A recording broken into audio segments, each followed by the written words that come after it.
বর্তমান সরকার দ্রুত তিস্তার পানি বণ্টন সমস্যার সমাধান চায় বললেন প্রধান উপদেষ্টা। তীব্র নিন্দা জানালেন সীমান্তে হত্যাকাণ্ডের।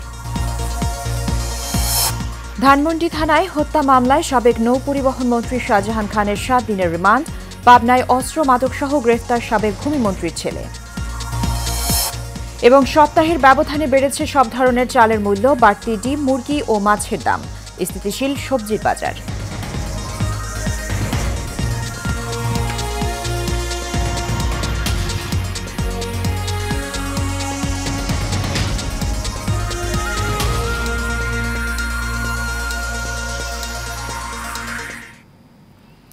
স্বাগত এশিয়ান নিউজে। দর্শক, পুরো সংবাদ জুড়ে সাথে আছি সুবর্ণা গোলন্দাজ। শুনছিলেন বিআরবি কেবল ইন্ডাস্ট্রিজ লিমিটেড সংবাদ শিরোনাম।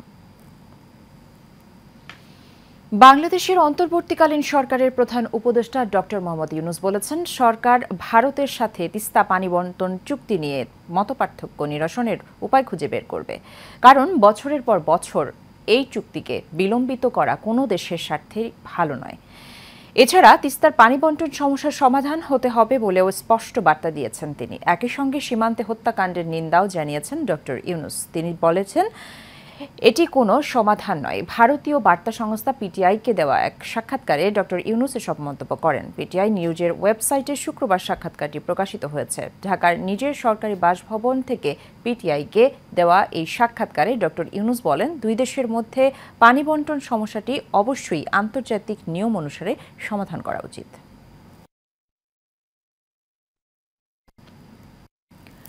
রাজধানীর ধানমন্ডি থানায় করা হত্যা মামলায় সাবেক নৌ পরিবহন মন্ত্রী শাহজাহান খানের 7 দিনের রিমান্ড মঞ্জুর করেছেন আদালত। বিকেলে ঢাকার চিফ মেট্রোপলিটন ম্যাজিস্ট্রেট আদালতে তার 10 দিনের রিমান্ড আবেদন করে পুলিশ। শুনানি শেষে বিচারক তার 7 দিনের রিমান্ড মঞ্জুর করেন। এর আগে বৃহস্পতিবার দিবাগত রাতে রাজধানীর ধানমন্ডি এলাকা থেকে শাহজাহান খানকে গ্রেফতার করা হয়। গত 4 আগস্ট রাজধানীর ধানমন্ডি থানা এলাকায় ছাত্র জনতার আন্দোলনে নিহত হন আব্দুল মোতালিব। এই ঘটনায় গত 26 আগস্ট নিহতের পিতা আব্দুল মতিন বাদী হয়ে ধানমন্ডি থানায় হত্যা মামলা করেন। মামলায় শেখ হাসিনা সহ 176 জনের নাম উল্লেখ করা হয়। এছাড়া অজ্ঞাত পরিচয়ে 250 থেকে 300 জনকে আসামি করা হয়। এ মামলায় শাহজাহান খান 23 নম্বর আসামি।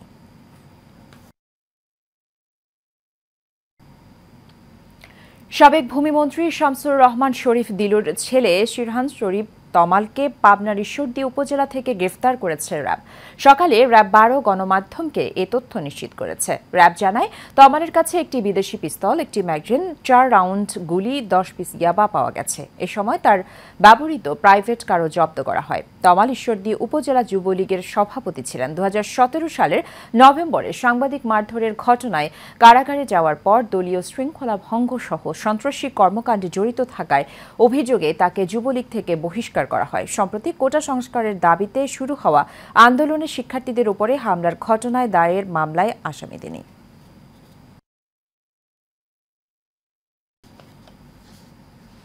সাভারের আশুলিয়ায় গত কয়েক দিনের শ্রমিক বিক্ষোভ, কারখানার হামলা, ভাঙচুর ও পুলিশের উপরে হামলার ঘটনায় জড়িতদের ব্যক্তিদের ধরতে যৌথ অভিযান চালানো হয়েছে। গতকাল বৃহস্পতিবার রাত পর্যন্ত এসব অভিযানে অন্তত 14 জনকে আটক করা হয়েছে। এদিকে গাজীপুরের পোশাক শ্রমিকদের মধ্যে অস্থিরতাকে উস্কে দেওয়ার অভিযোগে এক ব্যক্তিকে আটক করা হয়েছে। আজ ভোরে নগরের কোনাবাড়ি বিসিক শিল্পনগরী এলাকায় যৌথ বাহিনী অভিযানে আটক হন তিনি।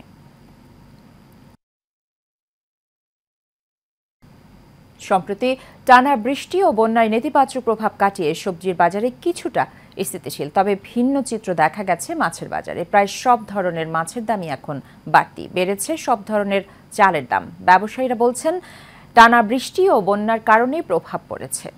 এই মিতুর রিপোর্টে বিস্তারিত। দেশের পূর্বাঞ্চলে বন্যার ত্রাণের জন্য বেড়ে গেছে মোটা চালের চাহিদা।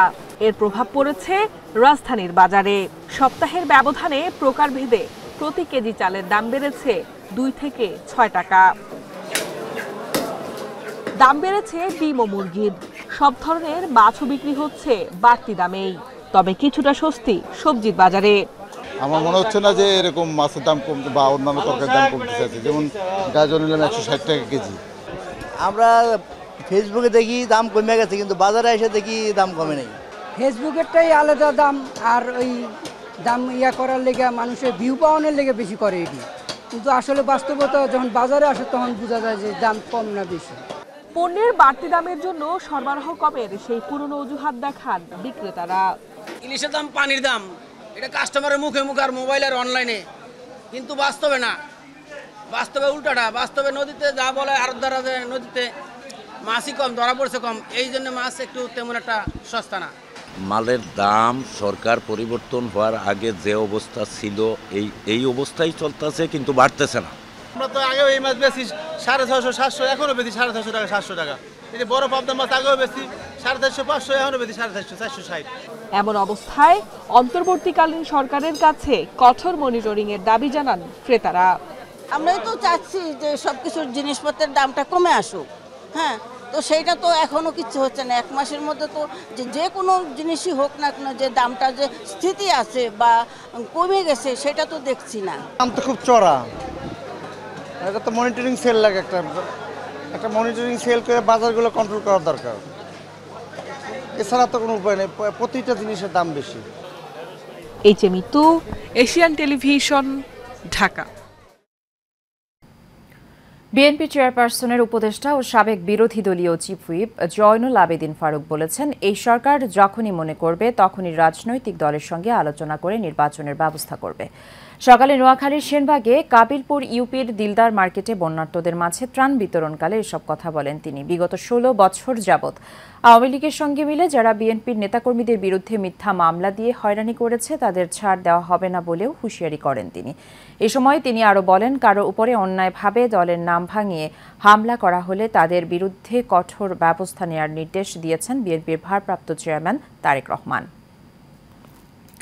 ছাত্রদলের কেন্দ্রীয় সভাপতি রাকিবুল ইসলাম রাকিব বলেছেন, শহীদ আবু সাঈদরা যে স্বপ্ন নিয়ে রাজপথে ছিল এবং শহীদ হয়েছে সে সকল স্বপ্ন বাস্তবায়নের অঙ্গীকার নিয়েই ছাত্রদল রাজপথে থাকবে। বৈষম্যহীন একটি নতুন বাংলাদেশ গড়ার লক্ষ্যেই আবু সাঈদ মুগ্ধরা জীবন দিয়েছেন উল্লেখ করে তিনি বলেন, শহীদদের আত্মত্যাগ বৃথা যেতে দেব না। দুপুরে রংপুরে বৈষম্য বিরোধী ছাত্র আন্দোলনে নিহত শহীদ আবু সাঈদের কবর জিয়ারত ও পরিবারের খোঁজ নেয়ার পর সাংবাদিকদের এসব কথা বলেন তিনি। এ সময় ছাত্র দলের সাধারণ সম্পাদক নাসির উদ্দিন নাসির বলেন, শহীদ আবু সাঈদ সহ যারা নির্মম হত্যাকাণ্ডের শিকার হয়েছেন প্রত্যেকটি হত্যাকাণ্ডের বিচার করতে হবে, সেই সাথে খুনি হাসিনার দোসররা যাতে এ দেশ থেকে পালিয়ে যেতে না পারে সেদিকেও খেয়াল রাখতে হবে।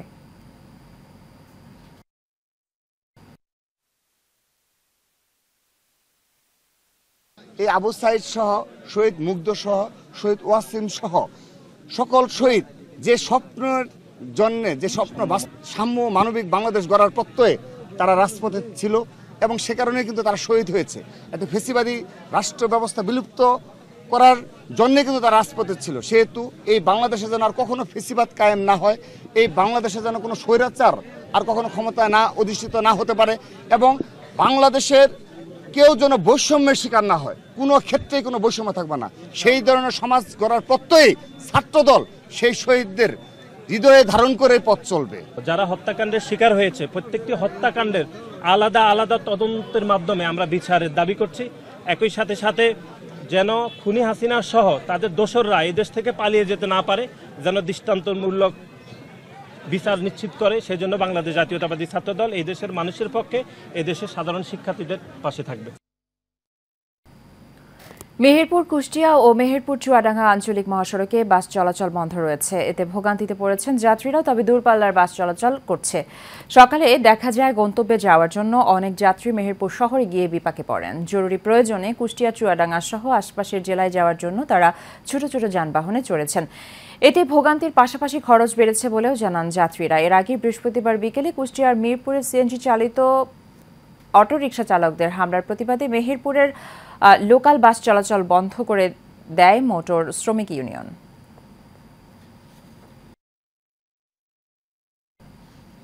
বাগেরহাটের বগুড়ার ঘোষিয়াখালী আন্তর্জাতিক নৌক্যানেলে দেখা দিয়েছে তীব্র ভাঙন। 2 কিলোমিটার এলাকা জুড়ে ভাঙনে এরই মধ্যে বিলীন হয়েছে বসতবাড়ি, পাকা সড়ক সহ চিংড়ি ক্ষেত। ভাঙনের ঝুঁকিতে ফসলি জমি সহ নানান স্থাপনা। ভাঙন ঠেকাতে স্থায়ী বাঁধ নির্মাণের দাবি করেছেন এলাকাবাসী। রামপাল থেকে সহকর্মী সুজন মজুমদারের প্রতিবেদনে বিস্তারিত জানাচ্ছেন আরফি ইসলাম হিমু। বাগেরহাটের রামপাল উপজেলার রোমজাইপুর গ্রামের গ্রাম রক্ষা বাঁধ ভেঙে ও উপচে জোয়ারের পানিতে প্লাবিত হয় ৩ শতাধিক পরিবার। এতে সবাই স্বাস্থ্য ঝুঁকিতে আছেন। নদী ভাঙনের আতঙ্কে দিন কাটছে এলাকার দরিদ্র মানুষের। জোয়ারের পানি উপচে অর্ধশত চিংড়ির ঘের ভেসে গেছে। ২ কিলোমিটার জুড়ে পাকা সড়ক ও বসতবাড়ি, গাছপালা সহ নানা স্থাপনা নদীগর্ভে বিলীন হয়ে গেছে। এতে যাতায়াতের পথ না থাকায় চরম দুর্ভোগে পড়েছেন তারা। এছাড়া উপড়ে পড়েছে বিদ্যুতের খুঁটিও। আমাদের এই যে সমস্যা হচ্ছে, আমরা থাকতে পারতেছি না বাচ্চা কাচ্চা নিয়ে। প্রায় 15-20টা ঘর উঠে যাওয়া লাগছে, নদী ভাঙনের ভিতরে চলে গেছে। রেমালের ক্ষয়ক্ষতি কাটিয়ে ওঠার আগেই নদী ভাঙনে মরার ওপর খাড়ার ঘা পরিণত হয়েছে।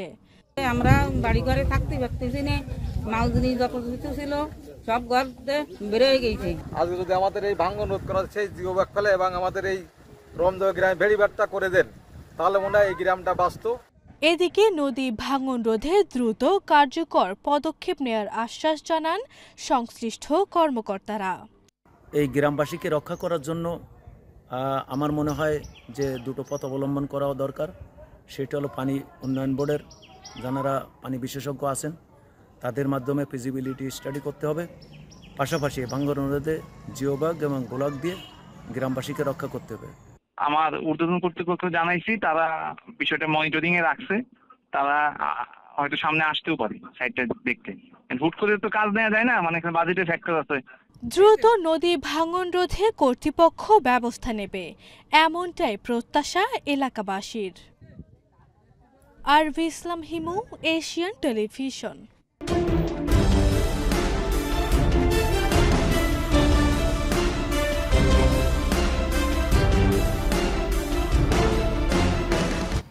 নোয়াখালীর হাতিয়ায় আলোচিত কামাল মোল্লা হত্যা মামলার প্রধান আসামি ফাহিমকে গ্রেফতার করেছে হাতিয়া নৌবাহিনীর একটি আভিযানিক দল। গেল রাতে নৌবাহিনীর হাতিয়া কন্টিনজেন্ট এর লেফটেন্যান্ট আল মুনেমের নেতৃত্বে ফাহিমকে গ্রেফতার করা হয়। গত বুধবার জাহাজমারা নতুন শুকচর আজিমনগরে কামাল মোল্লাকে পিটিয়ে হত্যার ঘটনায় ৬ আসামিকে গ্রেফতার করলেও প্রধান আসামি ফাহিম ছিল পলাতক। এ নিয়ে হত্যাকাণ্ডে জড়িত মোট ১৩ জনের মধ্যে প্রধান আসামিসহ ৭ জনকে আটক করা হলো।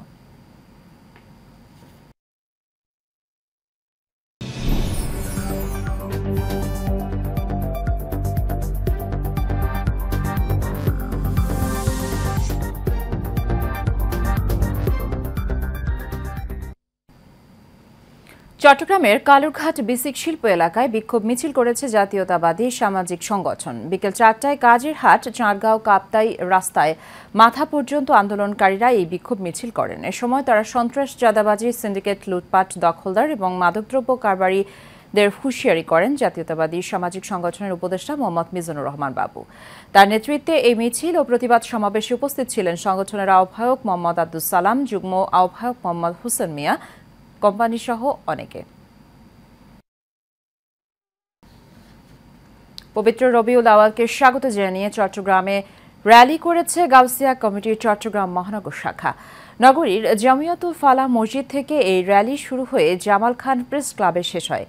মহানগর কমিটির সহসভাপতি আলহাজ সিকান্দার মিয়ার সভাপতিত্বে ও সাধারণ সম্পাদক আলহাজ মোহাম্মদ আবদুল্লাহর সঞ্চালনায় র্যালিতে উদ্বোধক হিসেবে উপস্থিত ছিলেন আঞ্জুমান ট্রাস্টের সিনিয়র সদস্য আলহাজ মোহাম্মদ কামাল উদ্দিন চৌধুরী। প্রধান অতিথি ছিলেন আঞ্জুমান ট্রাস্টের অর্গানাইজিং সেক্রেটারি আলহাজ মাহবুবুল আলম।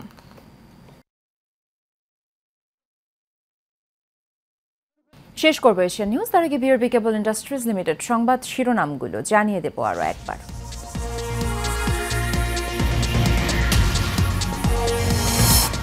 বর্তমান সরকার দ্রুত তিস্তার পানি বন্টন সমস্যার সমাধান চায় বললেন প্রধান উপদেষ্টা। তীব্র নিন্দা জানালেন সীমান্তে হত্যাকাণ্ডের।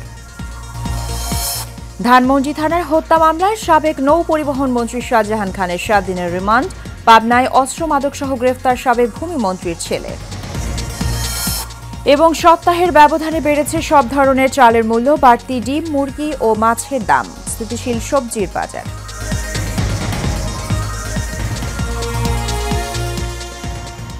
এশিয়ান নিউজ এ পর্যন্তই। আমাদের পরবর্তী সংবাদ দেখার আমন্ত্রণ রইল। ধন্যবাদ সাথে থাকার জন্য।